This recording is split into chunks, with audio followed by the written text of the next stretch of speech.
रमन ने किया इशिता के साथ बहुत बड़ी गद्दारी। जी हाँ दोस्तों, अपकमिंग ट्रैक में हमें यही देखने के लिए मिलेगा कि रमन इशिता को एक खाई पर लेकर आता है। जब इशिता जेल से भागकर बाहर आती है तो उसे रमन मिलता है। रमन की गाड़ी में बैठकर रमन उसे कहता है कि इशिता, मैं तुम्हें कहाँ पर लेकर आया हूँ। इशिता कहती है, या ये कौन सी जगह है और तुम मुझे यहाँ पर क्यों लाए हो, और आखिर तुम मुझे मिलने क्यों नहीं आए थे जब मुझे सजा मिलने वाली थी। रमन कहता है कि मैं तुम्हें मरते हुए नहीं देख सकता, इसी वजह से मैं तुम्हें मिलने नहीं आया। इशिता कहती है कि नहीं रमन, सारे घर वाले आए थे पर तुम मुझसे प्यार नहीं करते, आखिर ये क्या बात है। तभी यहाँ पर इशिता कहती है कि मैं वहाँ से भाग कर आई हूँ, न जाने कैसे मैं बच गई, पर मुझे वापस जाना चाहिए रमन। अब मुझे मेरी गलती का एहसास होने लगा है। मैंने जो किया है वो बहुत बड़ा गुनाह है और मुझे भागकर ऐसे आना नहीं चाहिए था जेल से, मुझे वापस जाना चाहिए। रमन इशिता को समझाता और कहता है कि नहीं इशिता, मैं तुम्हें ऐसे मरते हुए नहीं देख सकता और मैं तुम्हें वापस वहाँ पर कभी जाने नहीं दूंगा। इशिता कहते हैं कि नहीं रमन, लोग मुझे बुज़दिल कहेंगे, एक खूनी कहेंगे, और मैं ऐसे कभी भी, मेरे बच्चे कभी भी मुझसे नाराज़ ना हो, मैं ऐसा कोई काम नहीं करूँगी। मैं ऐसे बुज़दिलों की तरह भागकर नहीं मरना चाहती। मैं जा रही हूँ वापस पुलिस स्टेशन।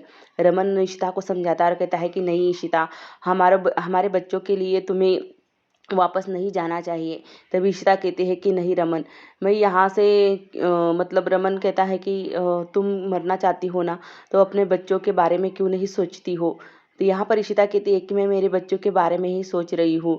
मैं यहाँ से कूद कर मरने से अच्छी हूँ कि वहाँ पर जाकर मरूँ, ताकि मेरी बच्चों को भी लगे कि मैं उनकी माँ ने एक बलिदान दिया है। तभी यहाँ पर रमन कहता है कि ये कैसी बेवकूफ़ वाली बातें कर रही हो, तुम्हें इतना मरने का शौक है, तुमने कभी सोचा है हमारे बारे में, हमारे प्यार का क्या। तुम हमेशा ही बच्चों के बारे में और परिवार के बारे में ही सोचती हो, और मैं कैसे जी पाऊंगा तुम्हारे बिना, तुम्हें कुछ हो गया तो।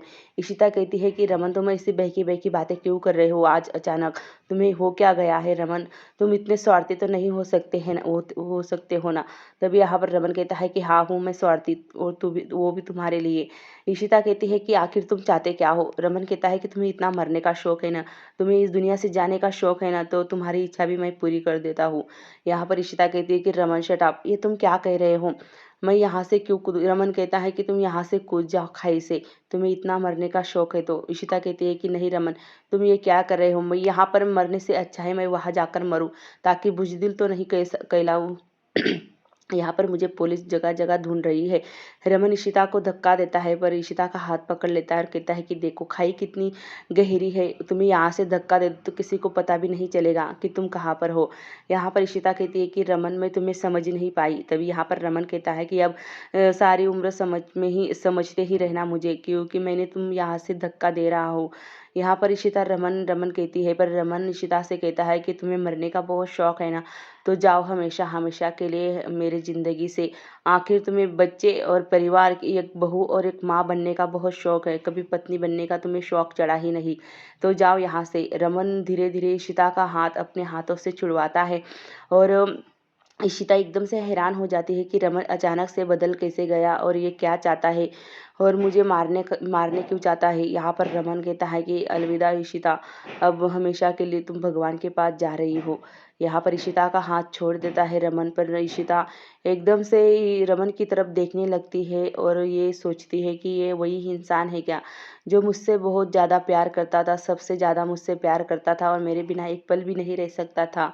यहाँ पर इशिता यही सोच में पड़ जाती है कि कैसे अ, उसे रमन ने धोखा दिया और यहाँ पर लाकर खाई से धक्का देने की कोशिश कर रहा है और हाथ छोड़ने के लिए बता रहा है। रमन कहता है कि हाँ इशिता, तुम्हें अब इस दुनिया से जाना ही बेहतर होगा। वहाँ जब जाती तो मज़ा नहीं आता तुम्हारा मुझे, क्योंकि वहाँ पर तुम मरती तो मुझे मज़ा नहीं आता, बल्कि इतना मज़ा तो यहाँ पर आ रहा है तुम्हें धक्का देकर। इतना बात कहते ही रमन ने इशिता का हाथ छोड़ दिया। इशिता खाई से नीचे गिर जाती है और रमन की तरफ आखिरी वक्त तक रमन की तरफ देखती है कि अचानक रमन कैसे बदल गया। वो तो रमन उससे बहुत प्यार करता था। दोस्तों आपको क्या लगता है कि रमन ये जो कुछ किया वो सही किया है या गलत। क्या रमन की इसमें कोई चाल है इशिता को खाई से फेंकने की, या रमन सच में बदल गया है। तो आगे ऐसे ही एपिसोड देखना। इशिता को अपनी शादी की बातें याद आती है, जैसे उसे लगता है कि फेरे उल्टे हो रहे हैं, सब कुछ उल्टा उल्टा हो रहा है। इशिता एकदम से मतलब खाई में गिरते गिरते आखिरी वक्त तक रमन की तरफ देखती है और रमन मुस्कुराता है, उसके चेहरे पर एक मुस्कुराहट होती है और इशिता को भाई बाय बाय कहता है कि अलविदा इशिता भाई, अब हमेशा हमेशा के लिए तुम इस दुनिया से जाओगी और मेरे रास्ते से साफ हो जाओगी। ये काला धागा क्या मेरी रक्षा करेगा? ये तो तुम्हारी भी रक्षा नहीं कर पाया। और ये काला धागा जो इशिता ने रमन को पहनाया होता है वो इशिता के ऊपर फेंक देता है रमन ऊपर से और कहता है कि जाओ हमेशा के लिए। मैं जैसे चाहता था वैसा ही हुआ। तुम वहाँ मरती तो मुझे इतना मज़ा नहीं आता इशिता, बल्कि मैंने तुम्हें यहाँ से खाई से फेंक कर मुझे तो बहुत बड़ा मज़ा आया और मैं यही चाहता था कि तुम इस दुनिया से जल्द चली जाओ। और मैंने सोचा था वैसे ही हुआ, मेरे प्लान के अनुसार सब कुछ मेरे प्लान के अनुसार हो रहा है। अब मैं मेरा जीवन बड़ी शानदार से जीऊँगा। तभी यहाँ पर रमन उधर से आ ही रहा होता है इशिता को धक्का देकर। वहीं दूसरी तरफ अब यहाँ पर वंदिता यही टेंशन में शराब में धुत है यहाँ पर कि इशिता के साथ ये सब कुछ कैसे हो गया। तभी यहाँ पर इशिता मतलब वंदिता अपने आप को दोषी ठहराती है और कहती है कि ये सब कुछ मेरी वजह से हुआ है। और देखो आज मेरी बहन हमारे हमारे बीच में से इस दुनिया को छोड़ के चली गई। वो काफ़ी सारी शराब पीती है, वो यही सोचती है कि वो भी खाई से कूद जाए। खाई की तरफ ही आ रही होती है और रो रही होती है, ज़ोर ज़ोर से रोती है और शराब पीती है। तभी यहाँ पर घर वाले जो रमन के पापा होते हैं और इशिता के अप्पा, ये दोनों आकर घर वालों को बताते हैं कि इशिता जेल से भाग गई।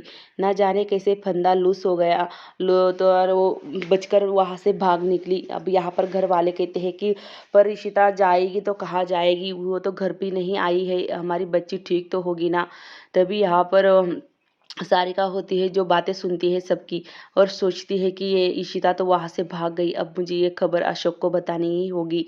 रमन किसी को फ़ोन लगाता है, कहता है कि मैंने तो हमारा काम कर दिया है, अब हमारा रास्ता साफ है, बिल्कुल साफ है, तुम जैसे चाहती थी वैसे ही हुआ। तभी यहाँ पर रमन को वंदिता नजर आती है और वो गाड़ी के पीछे छुप जाता है। वंदिता सोच में पड़ जाती है कि रमन यहाँ पर क्या कर रहा है। वंदिता कहती है कि मैं सच में पागल हो चुकी हूँ और ये नशे की हालत में मुझे कुछ भी सूझ नहीं रहा है कि यहाँ पर रमन है या नहीं। वंदिता अपने सर को पकड़ लेती है और काफ़ी रोती है और खाई की तरफ आगे बढ़ती है और कहती है कि मैंने बहुत बड़ा गुनाह किया है और मुझे कभी भगवान माफ़ नहीं करेगा। अब मुझे भी इस दुनिया को छोड़कर जाना ही होगा इशिता के आगे। यहाँ पर वंदिता जैसे ही खाई की तरफ बढ़ती है, रमन देखता है कि ये कहाँ जा रही है। तभी यहाँ पर अभिषेक आता है घर पर और कहता है कि इशिता जेल से भाग तो गई है, पर हमें यहाँ पर 2 पुलिस को तैनात करके जाऊँगा मैं, ताकि वो इशिता पर नज़र रख सके, क्योंकि वो एक मुजरिम है। शगुन आगे आकर वो कहती है कि अभिषेक तुम्हारी हिम्मत कैसे हुई? तुम तो इस परिवार की हिस्सा थे ना, इशिता को बहुत मानते थे। अचानक से तुम्हारा रवैया कैसे बदल गया और तुम नहीं जानते कि इशिता बेगुनाह है? तुम उसे मुजरिम क्यों कह रहे हो? अभिषेक कहता है कि ये मेरी ड्यूटी है और ये मुझे सब कुछ करना पड़ रहा है, ना चाहते हुए भी। तभी यहाँ पर रमन की माँ काफ़ी रोती है और कहती है कि पुत्र तुम्हें हम तो तुम पर बहुत भरोसा करते थे, पर तुमने भी हमारी मदद करने से मना कर दिया और इशिता को ही दोषी ठहराया। यहाँ पर इशिता की माँ की आंखों में आंसू रुक नहीं पा रहे हैं और यहाँ पर अभिषेक कहता है कि मेरी ये ड्यूटी है, मुझे करनी ही होगी। यहाँ पर शगुन भला बुरा कहती है अभिषेक को और कहती है कि जाओ यहाँ से, नहीं तो मैं तुम्हें बहुत मारूंगी।